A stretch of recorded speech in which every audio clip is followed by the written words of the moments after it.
Sometimes, when the world is quiet and the rain taps gently against your window, strange things awaken in the dark. Tonight, I invite you to settle in, listen closely, and let your mind wander into the shadows, because these stories are not for the faint of heart. If sleep escapes you, press play and stay a while. You may find you're not as alone as you think. I had just turned 21 a few weeks ago. Exciting, I know, but I was still stuck living at home with my parents. That night, my shift was almost over. Only 15 minutes to go when a strange, unsettling feeling crept in. Plans changed. I wasn't going to meet Jay anymore. I just needed to get home. When I finally pulled into the driveway, I practically threw my bike down and raced inside, locking the door behind me. My heart hammered in my chest. How had she found me? How had that girl followed me? Every part of me screamed that something was wrong. Still, I forced myself back outside. I had to check my car.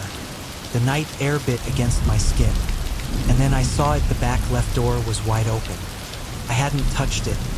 I stood frozen, too terrified to move. Then, I heard them, footsteps crunching in the snow, moving away from me, fading into the night. I listened, barely breathing, until silence swallowed the world again. Only then did I let out the breath I hadn't realized I was holding. The next morning, the tracks were still there, a fresh set of footprints leading up to the living room window, exactly where I had feared.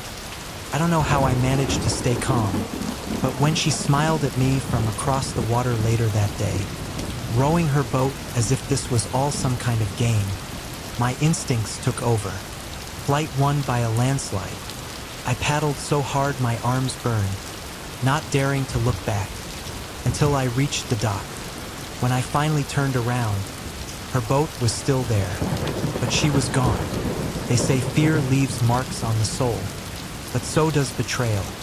The Getty kidnapping became a grotesque dance of greed and desperation. The boy's father pleaded for money to pay the ransom, but his grandfather, cold, calculating, refused. He feared paying would endanger the rest of his grandchildren, and so the boy suffered, caught between pride and power. Later, one of the conspirators would betray his own, selling them out for a lighter sentence.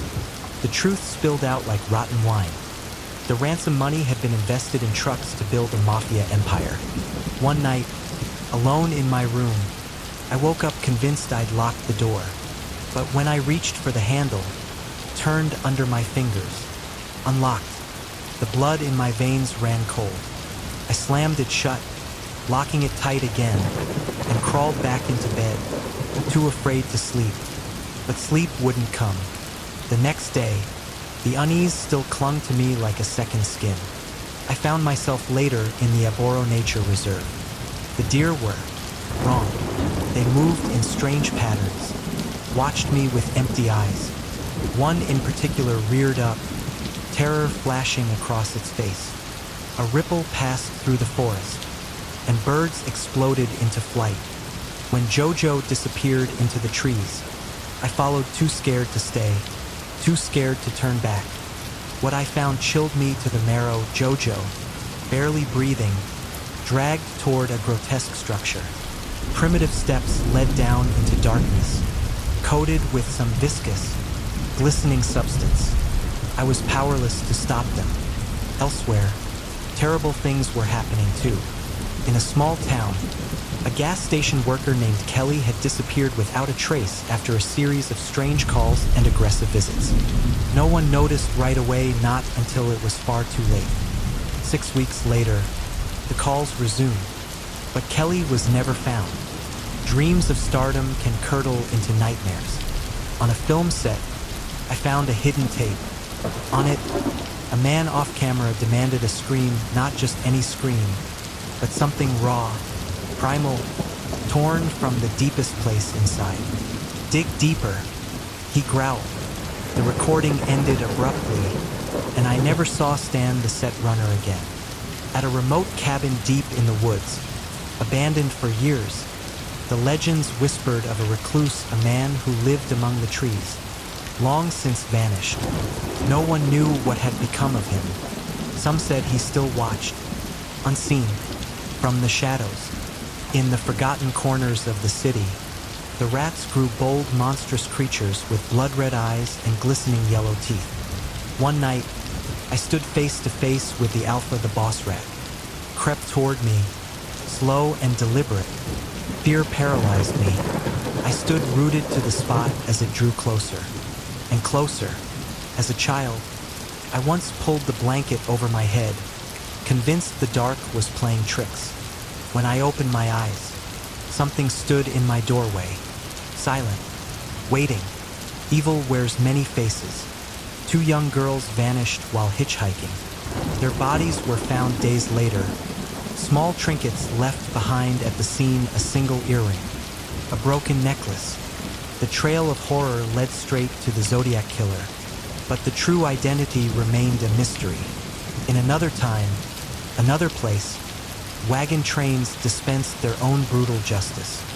In the wilderness, law was decided at the end of a rope or the tip of a blade.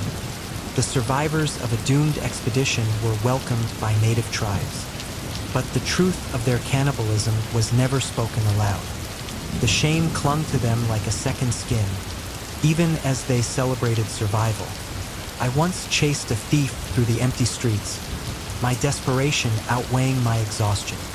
But when I caught her, I learned a darker truth. She had stolen not for greed, but for survival. For a brother who had sold his eyes for money, leaving behind only pain. Not all horrors are born from monsters. Sometimes, the true monsters wear human faces. A respected doctor could beat his wife to death, then calmly perform surgeries, smiling at patients without a hint of guilt. We called him DR, death. There are stories of women who vanish without a trace, swallowed whole by the chaos of history. Sneha and Philip disappeared the night before September 11th. And in the shadow of the towers falling, her story was forgotten. She remains a ghost, her fate unknown, her name whispered only by those who refuse to forget. If you're still awake after all that, maybe sleep isn't the thing you were missing tonight. Maybe it was fear. Good night.